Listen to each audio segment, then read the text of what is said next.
Hepimizin hayatında aile ve eş ilişkileri önemli bir yer tutar elbette ki. Mutlu anlarımız kadar zorlandığımız dönemler de olur. Bazen iletişim kopar, bazen kendimizi anlatamayız. Bazen de aynı evin içinde yabancılar gibi hissederiz. İşte bu noktada aile ve çift terapisi devreye girer. Peki bu terapi nasıl çalışır? Gerçekten işe yarar mı ve kimler için uygundur? Ama konuya geçmeden önce eğer bu tarz içerikleri faydalı buluyorsanız kanala abone olmayı ve videoyu beğenmeyi unutmayın lütfen.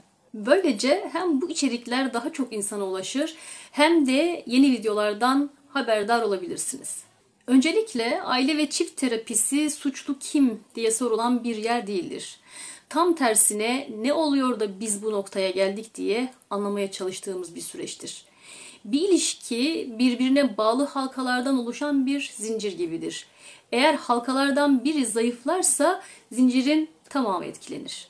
Burada amaç her noktayı güçlendirmek, birbirini tamamlayan bir denge kurmak ve sevgiyi yeniden canlı hale getirmektir. Terapide herkesin sesi tek tek duyulur. Kimse diğerinden üstün ya da aşağıda değildir. Bir masa etrafında toplanıp dertleşmek gibi düşünebilirsiniz. Ama farkı şu ki sorunları sadece konuşmakla kalmayız, onları nasıl çözeceğimizi de birlikte buluruz. Peki terapiye giden aileler ya da çiftler ne kazanıyor? Öncelikle şunu söyleyeyim, aile içindeki düzen bir ağ gibi işler. Eğer bir noktada düzensizlik varsa tüm sistem etkilenir. Ama iyi haber şu ki bir noktada düzelme olduğunda da bütün sistem düzelmeye başlar. Terapide ilk olarak iletişimi yeniden kurmayı öğreniyoruz. İnsan bazen kendi derdini bile tam olarak anlayamazken karşısındakine anlatmakta zorlanabilir. İşte terapi süreci duyguların daha iyi anlaşılmasını ve ifade edilmesini sağlıyor. İkinci olarak sağlıklı sınırlar oluşturmayı öğreniyoruz.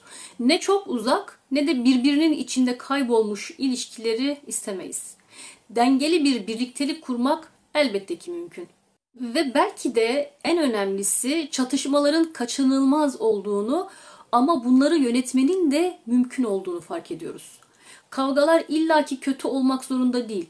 Önemli olan bu kavgaların ilişkimizi yıkmasına izin vermemektir. Peki gerçekten işe yarıyor mu diye sorabilirsiniz.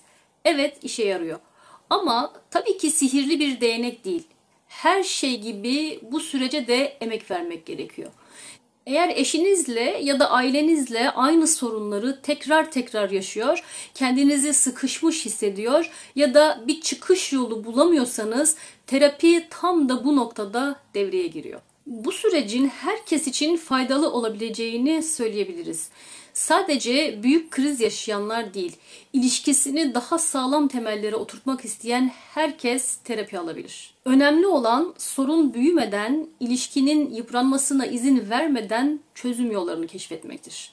Sonuç olarak aile ve çift terapisi bir güçlenme sürecidir.